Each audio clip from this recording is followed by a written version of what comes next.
The forest was supposed to be peaceful, that morning sunlight slipping through the tall pines, birds chirping softly, nothing unusual in sight. But that illusion shattered the moment K9 Hunter stopped dead in his tracks.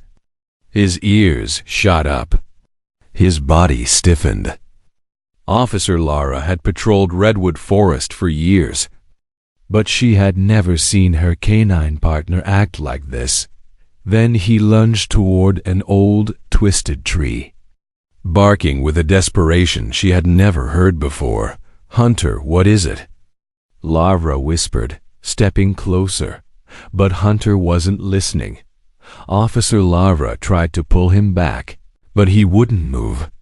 His paws scraped against the bark, growls deepening as he stared at a strange, swollen lump on the tree, dark, wet, and pulsating as if something inside was alive. Laura stepped closer, her heartbeat pounding in her ears. The lump twitched. Hunter whimpered, nudging her hand as if begging her to cut it open. "Hunter, step back," Lara demanded, but he refused, trembling with fear and determination. Seconds later, she drew her knife and made the first cut. What poured out of that tree left every officer speechless. Before we start, make sure to hit like, share, and subscribe. And really, I'm curious, where are you watching from? Drop your country name in the comments. I love seeing how far our stories travel. The morning sun filtered softly through the towering pine trees as Officer Lara Bennett walked along the narrow forest trail, her boots crunching over dry leaves. Beside her trotted Hunter, her loyal German Shepherd canine partner, his nose twitching as he sampled the crisp woodland air. Their patrol was supposed to be quiet, routine even. Just another peaceful day in the outskirts of Redwood Forest, but that calm shattered in an instant. Hunter suddenly froze, his ears lifted, his body stiffened. Then, without warning, he lunged forward, jerking the leash from Laura's hand. "Hunter, heel!" she called, but he didn't listen. The dog sprinted toward an old, massive oak tree with twisted bark and deep scars from storms long past. Lara hurried after him, confusion knotting her brow.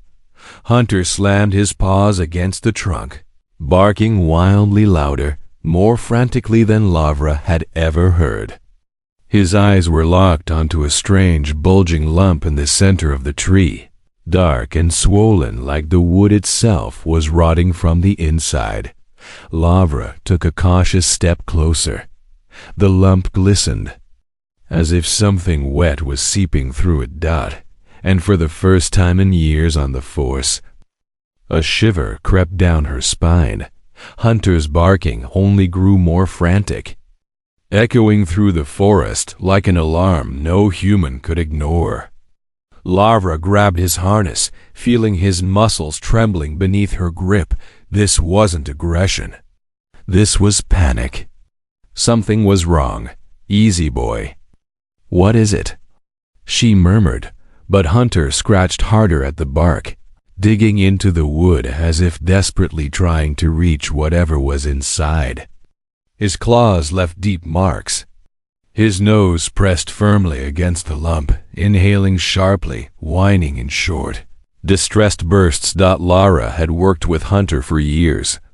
She had seen him alert for explosives, for missing hikers, even for hidden weapons, but never like this.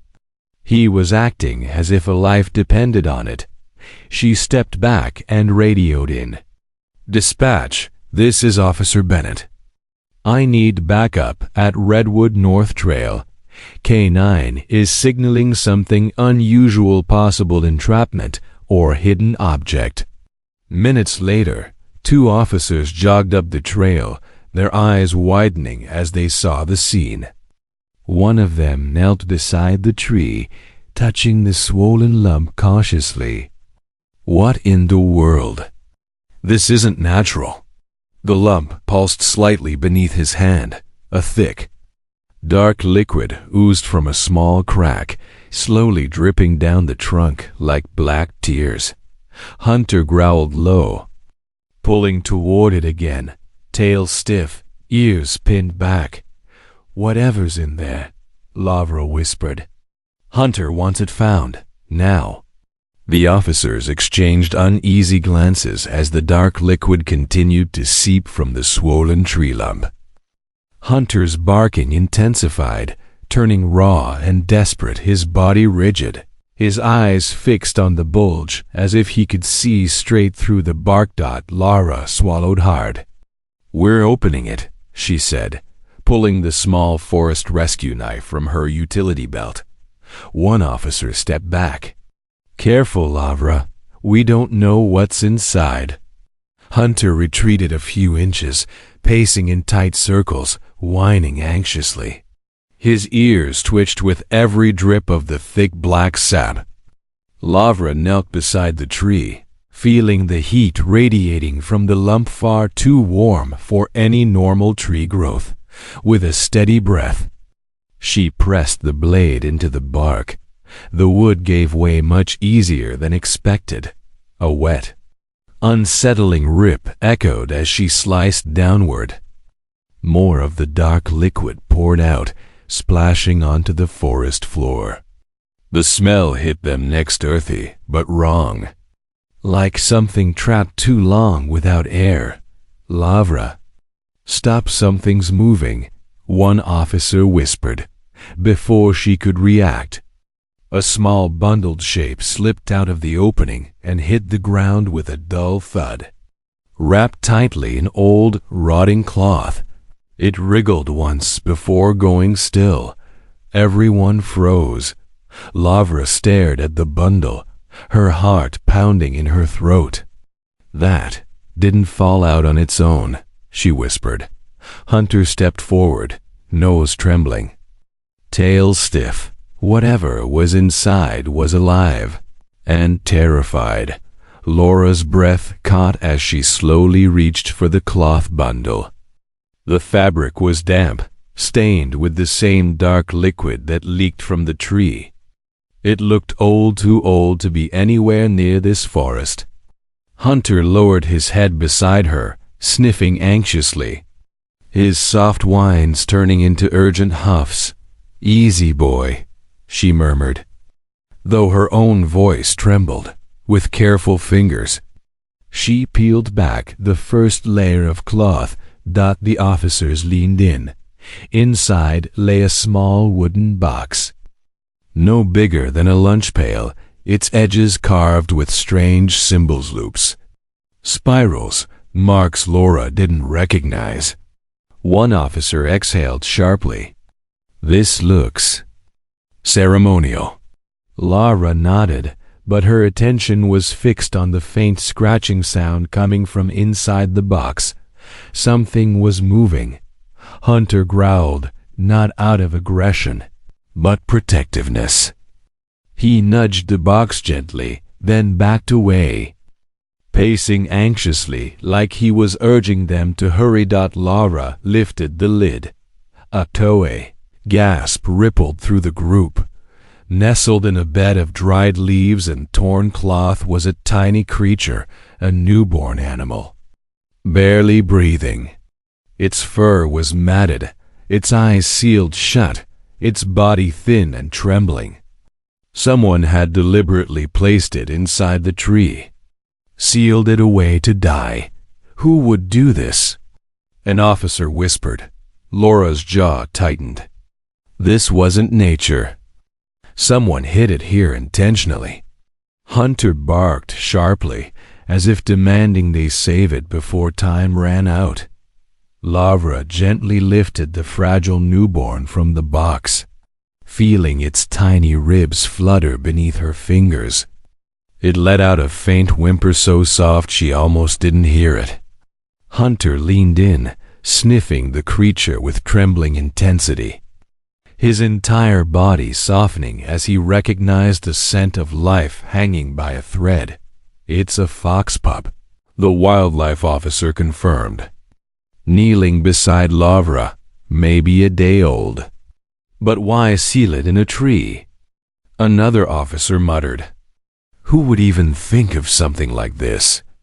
The wildlife expert shook his head. This wasn't an accident. Look at the carvings.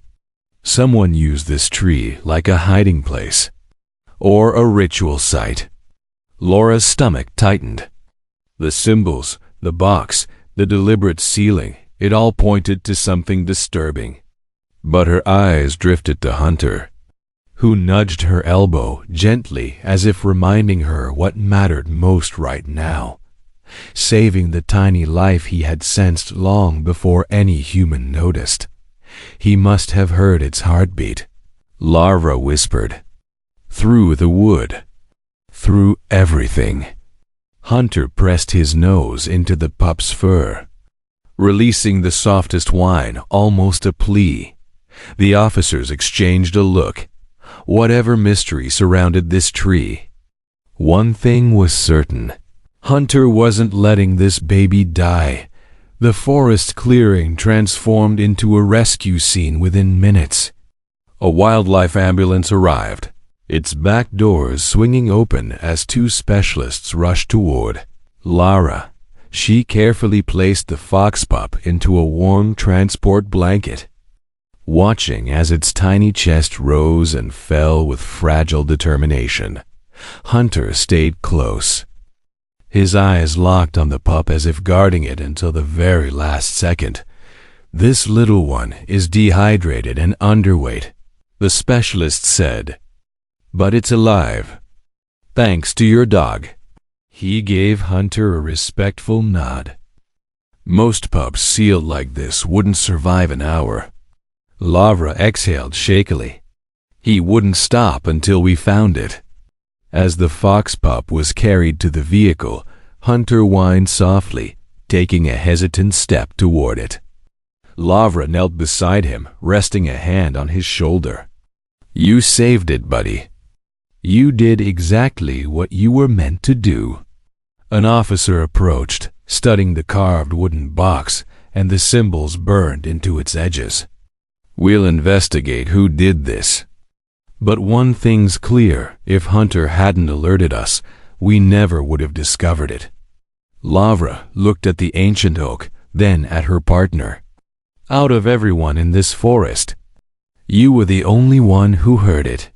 Hunter nudged her gently, his tail giving a small, proud wag, and in that quiet moment, it was obvious. A police dog hadn't just found a mystery. He had saved a life.